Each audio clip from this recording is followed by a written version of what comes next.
Bien, bienvenidos a la clase de Metodología de la Investigación en Ciencias Sociales. Yo soy su docente, Romina Fadul. Esta materia, este módulo mejor dicho, vamos a charlar un poco sobre las características de la investigación, como les hablaba un poco en el video introductorio, ¿no? Vamos a empezar en esta primera unidad hablando un poco sobre estas características generales de la investigación, y la idea también es que ustedes lo vayan trabajando en foros, ¿sí? Yo les voy a dar generalmente un texto o una consigna por cada clase, cada miércoles, para que lo vayan desarrollando a lo largo de la semana, ¿sí? Les voy a compartir mi pantalla.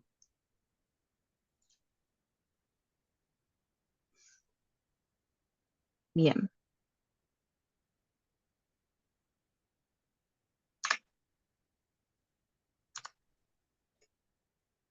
Bien, ahí está.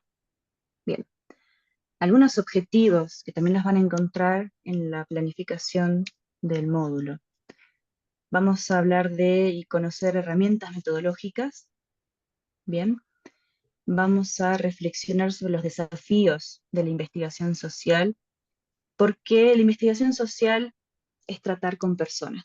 Al momento en que estamos tratando con otras personas, sabemos que, por un lado, nosotros somos personas, ¿sí? Nosotros tenemos nuestras propias subjetividades, y por otro lado tratamos con otras personas que tienen sus situaciones, sus subjetividades, y siempre tenemos que pensar que toda investigación está siempre hecha desde una persona con otras personas, ¿sí? Y hay siempre cuestiones que tenemos que siempre resguardar, de respeto y de consideración, el simple hecho de trabajar con otro ser humano. Vamos a también distinguir herramientas cuantitativas y herramientas cualitativas. Sobre todo vamos a hacer especial énfasis en lo que es cualitativo, ¿bien? Y ya vamos a ver más adelante qué consideramos herramientas cuantitativas, qué consideramos técnicas cualitativas. Y vamos a discutir un poco y a reflexionar sobre la producción de conocimiento en las ciencias sociales, que de vuelta está vinculado a esto, ¿no? De que es un desafío la investigación en ciencias sociales porque está hecho por personas con personas. Entonces, no va a ser igual a una investigación en otras áreas, en otras ciencias, obviamente, ¿sí? Y todo eso lo tenemos que tener en cuenta el día que nosotros también llevemos a cabo una investigación. ¿Bien?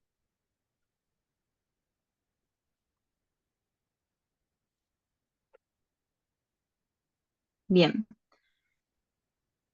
Las 4 sesiones van a estar vinculadas con estos objetivos, ¿sí? La primera sesión va a ser la investigación en ciencias sociales.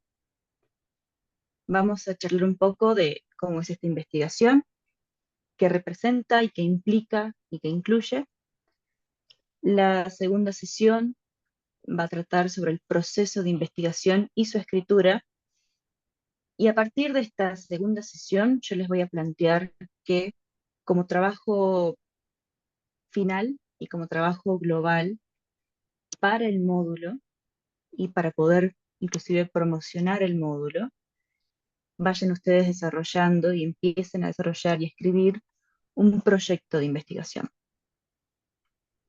Un proyecto de investigación que no tienen que llevar a cabo, pero que sí tienen que redactarlo, desarrollarlo y presentarlo, bien, y defenderlo.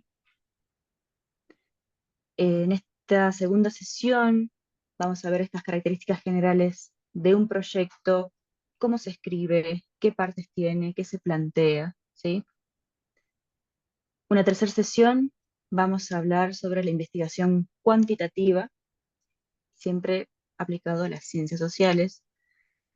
Eh, Investigación cuantitativa, ¿qué podemos hacer? ¿Qué técnicas? Encuestas, por ejemplo, cuestionarios, eh, una visión general, bien, de cómo abordamos esa investigación cuantitativa. Y en una cuarta sesión vamos a hablar de la investigación cualitativa, ¿sí? esta gran diferencia que vamos a tener entre investigar con números, con datos, ¿sí?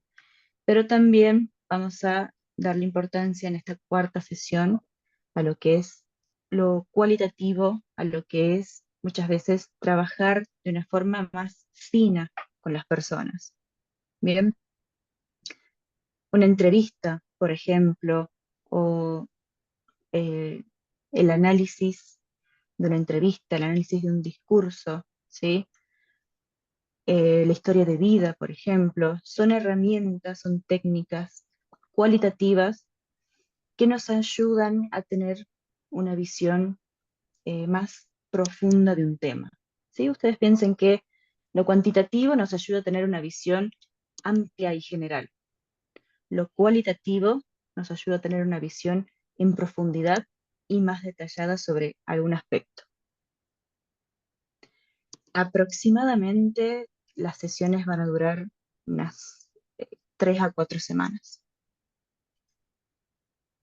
dependiendo siempre de algunas serán un poquito más extensas que otras. Para esta primera sesión y para empezar, ¿sí? Esta primera semana les hablo desde esta clase del miércoles hasta la próxima clase del miércoles que viene. Vamos a trabajar con el texto de Elías, que está en la plataforma, La sociedad de los individuos. Vamos a trabajar con el capítulo 1, ahí está anotado en pantalla, las páginas 17 a 35. En la plataforma tienen el texto completo, el libro completo, pero recuerden que es capítulo 1, páginas 17 a 35. Lo que yo les propongo es que lean el texto. Ahora les voy a hablar brevemente al respecto. Lo que va a tratar este texto va a ser de esta pregunta tan relevante en la investigación de ¿qué premia más? ¿Si el individuo o la sociedad? Yo les propongo que lo lean el texto y que bueno, en estos días vamos a habilitar un espacio, un foro, para que ustedes desarrollen una consigna. Este texto brevemente va a hablar de esta pregunta tan importante y que yo pienso que es relevante empezar una materia que habla de la investigación social, planteando esta dicotomía, ¿no? Esta cuestión que está en todas las ciencias sociales de qué premia más, si la sociedad o el individuo.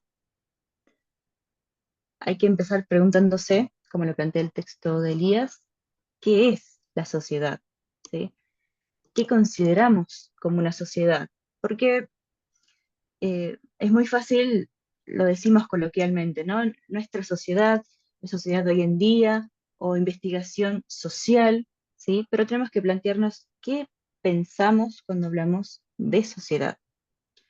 Y una pregunta también vinculada a esto, ¿por qué entonces estas sociedades que tenemos a lo largo del mundo y de la historia son tan distintas entre sí? Sabemos hoy en día mucho más con la globalización, ¿no? Y con todo el contacto que tenemos, sabemos que hay sociedades muy distintas y aún así los individuos viven y se adaptan a cada sociedad. Es una pregunta muy relevante que plantea el autor y que yo también les planteo a ustedes que lo vayan reflexionando. Elías va a plantear que hay dos posturas, ¿sí? Con respecto a este antagonismo entre sociedad e individuos. Va a plantear que por un lado hay una postura que dice que los individuos crean la sociedad,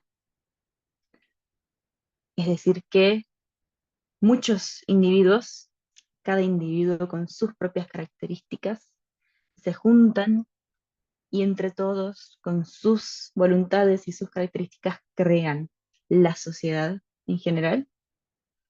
Esta postura va a pensar que instituciones como el Estado fueron creadas con fines determinados, ¿sí? Que básicamente un grupo de personas dijo, bueno, creemos el Estado. Estaría bueno tener un organismo que regule nuestra vida y que regule a todos los individuos, así que vamos a crear el Estado, ¿sí? Como si fuera un acto casi racional, ¿no? El crear estas instituciones que son mucho más grandes que un solo individuo. Pero también ahí entra, ¿no?, esa pregunta que es si cada institución de la sociedad, el Estado, por ejemplo, o las instituciones médicas, las instituciones escolares, instituciones policiales, se crean por muchos individuos que deciden ponerse de acuerdo, ¿no?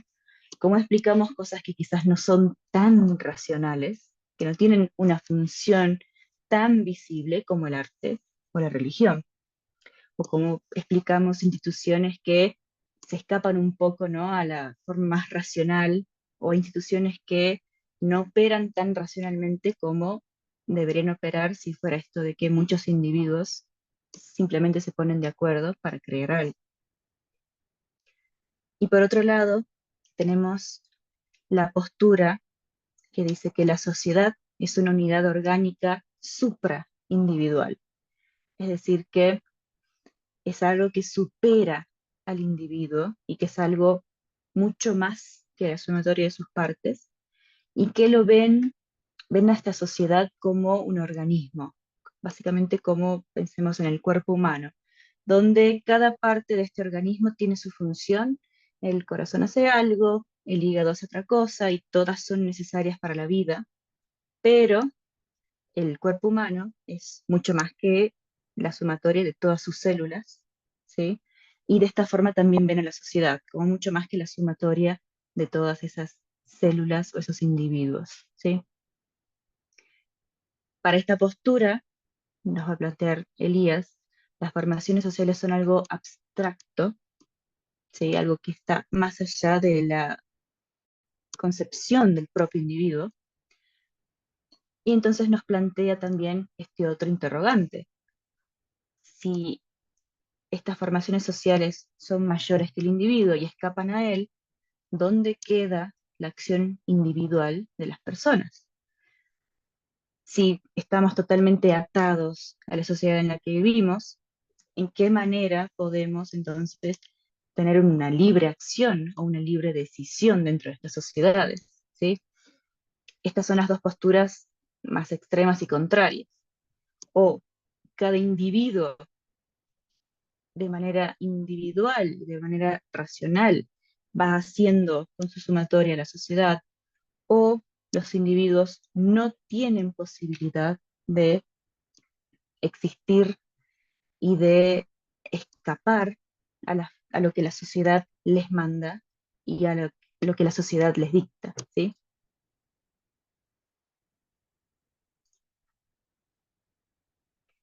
Y la misma pregunta, plantea Elías, se puede hacer con respecto a la psicología.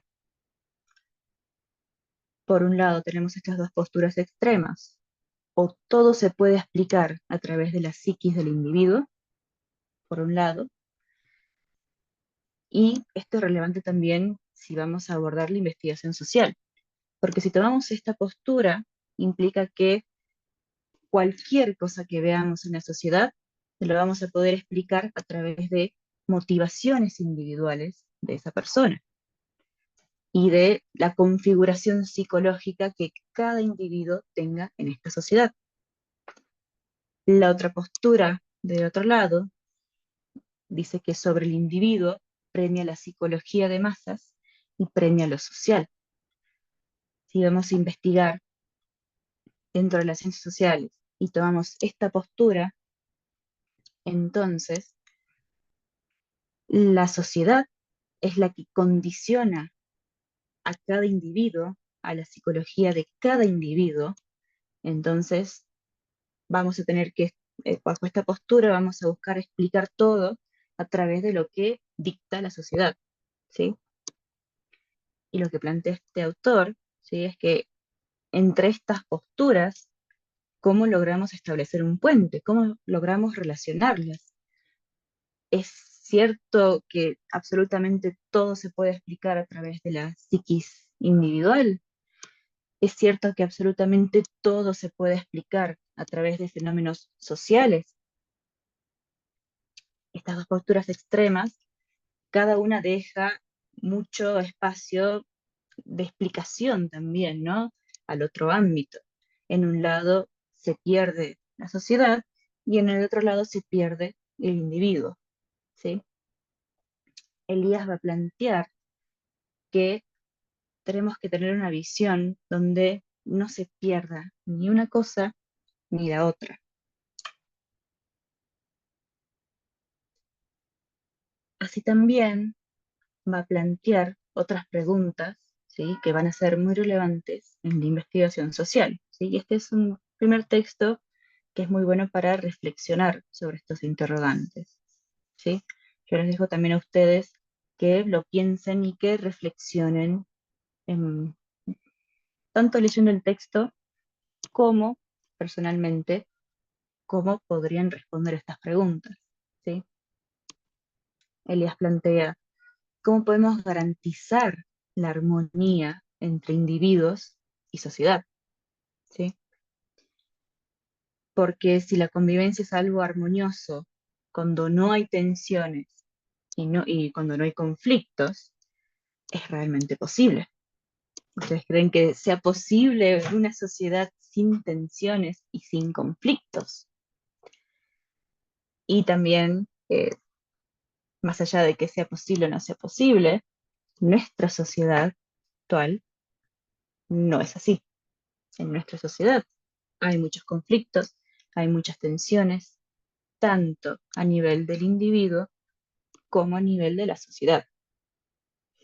Entonces, si vamos a observar el conflicto y tomamos estas dos posturas extremas, ¿sí?, o explicamos que el conflicto se da absolutamente porque algo le pasa a ese individuo en su mente, o por otro lado, si explicamos que el conflicto sucede porque eh, ese individuo simplemente está atado por la sociedad y la sociedad lo condiciona, ¿sí? También tenemos de vuelta este quiebre, ¿sí? Este quiebre donde no podemos conectar la psiquis individual con el comportamiento social. Entonces, no podemos hablar de armonía y tampoco podemos hablar de ni siquiera estudiar el conflicto cuando dejamos de lado o al individuo o a la sociedad. Bien,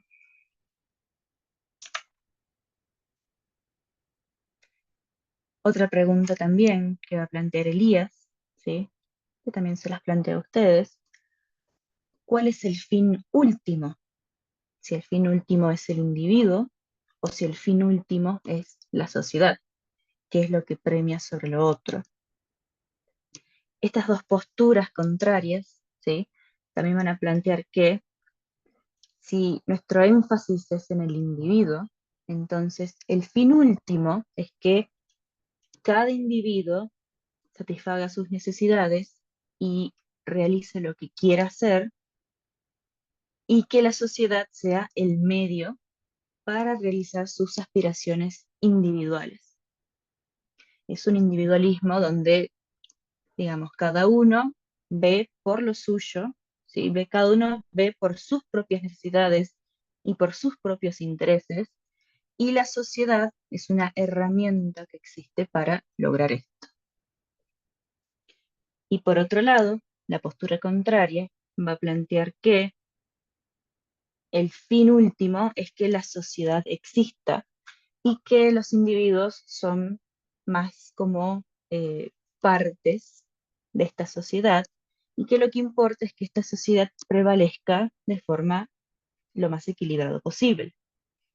Entonces, lo que importa y lo que prevalece para esta segunda postura es que la sociedad logre realizarse, que la sociedad se permanezca armoniosa, que en la sociedad haya poco conflicto, ¿sí?, que la sociedad, que las instituciones sociales sigan existiendo, que siga existiendo instituciones sociales como el Estado, por ejemplo, y los individuos lo único que hacen es ser parte de esta sociedad que se mueve a través del tiempo. Estas dos posturas, nuevamente, nos ponen en una dicotomía, ¿sí?, donde o los individuos son los que hacen lo que cada individuo quiere hacer, ¿sí?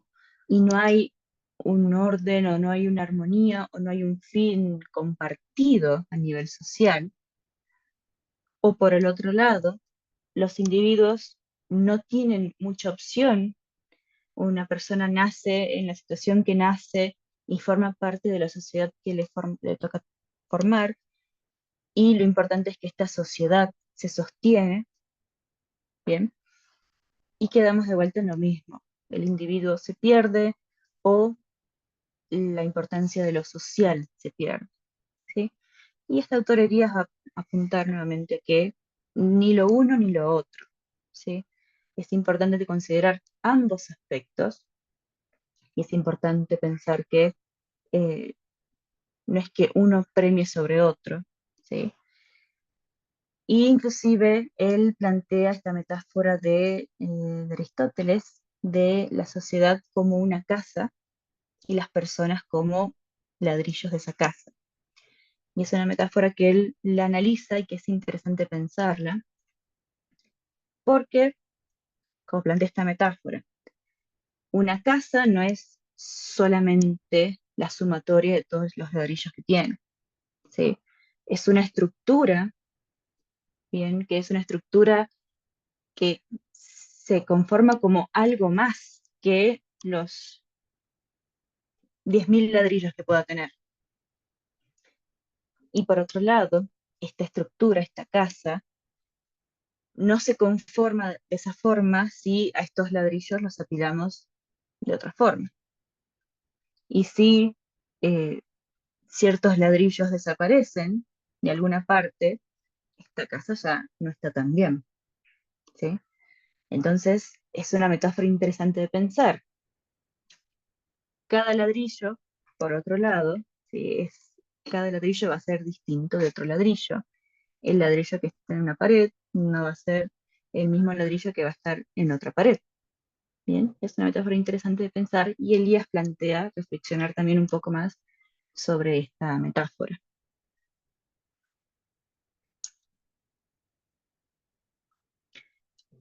Y esto también nos lleva a otra pregunta que yo les planteo, ¿sí? Que lean el texto de Elías, que reflexionen estas preguntas, y yo les planteo otra pregunta además de las que plantea el autor, y es que piensen en qué medida es la sociedad la que condiciona a los individuos y en qué medida los individuos son responsables de sus decisiones.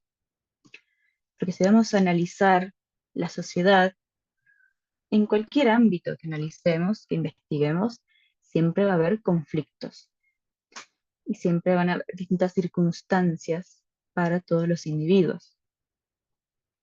Entonces yo les planteo y después les voy a plantear también que reflexionen en un foro sobre esta pregunta.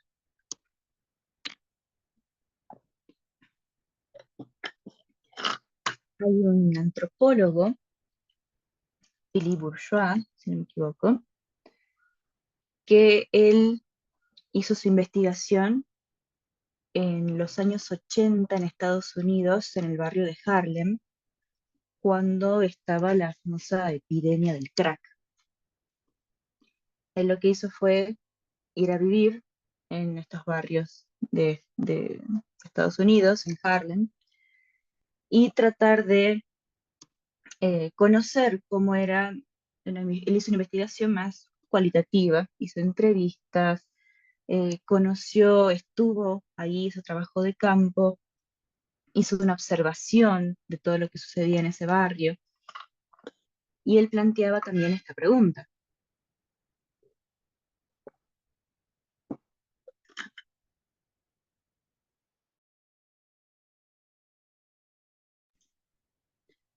Él planteaba también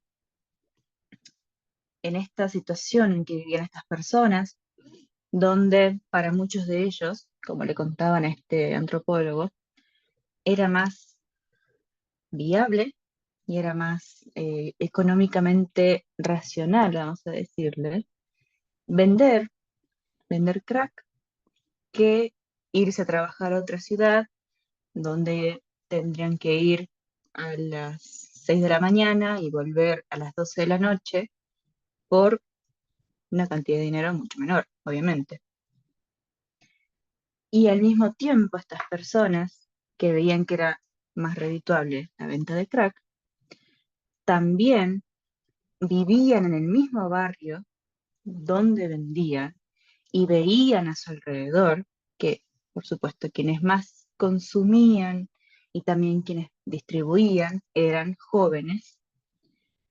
Entonces él planteaba, este antropólogo, este mismo interrogante: ¿en qué medida una persona está condicionada y atada por el lugar en el que nació, por las condiciones en que creció, por las oportunidades que tuvo o no tuvo, ¿sí?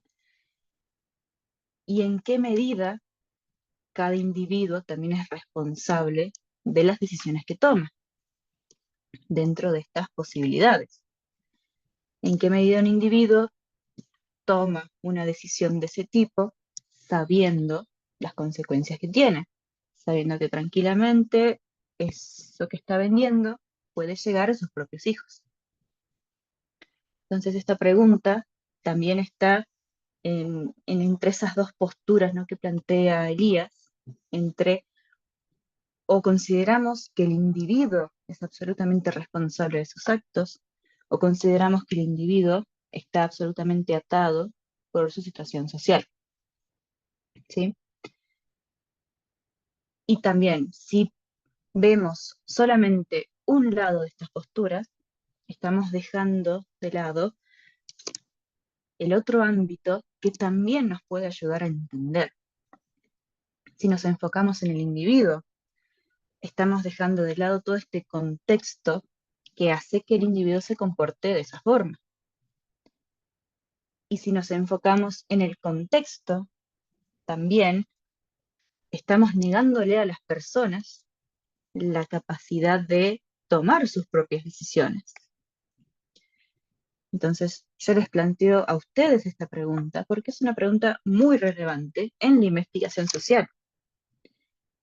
Sea lo que sea que decidamos investigar, como les digo, siempre hay un conflicto y siempre tenemos que pensar hasta una investigación que uno pueda pensar lo más inocente posible, ¿no? Uno puede pensar, bueno, quiero investigar algo como qué sucede en el ámbito escolar.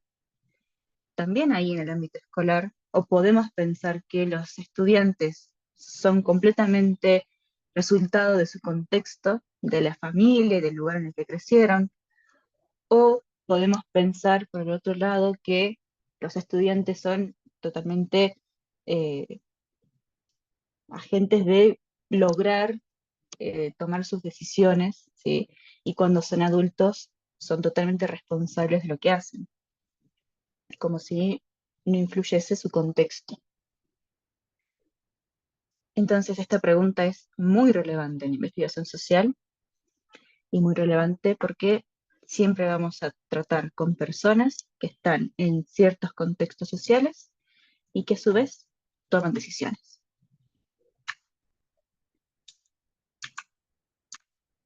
Bien, los voy a dejar con esa pregunta, ¿sí? Y los voy a dejar con la consigna también de que lean el texto de Elías, La Sociedad de los Individuos, que lean este primer capítulo y que de vuelta vayan recorriendo todas estas preguntas que él hace y que también observen cómo el autor responde a esta dicotomía entre sociedad o individuos. Bien, ¿alguna consulta, alguna duda hasta aquí?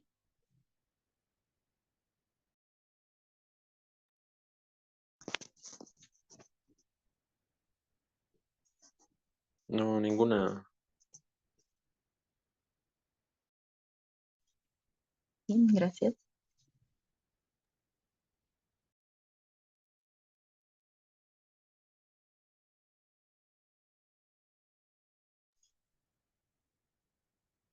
Bien,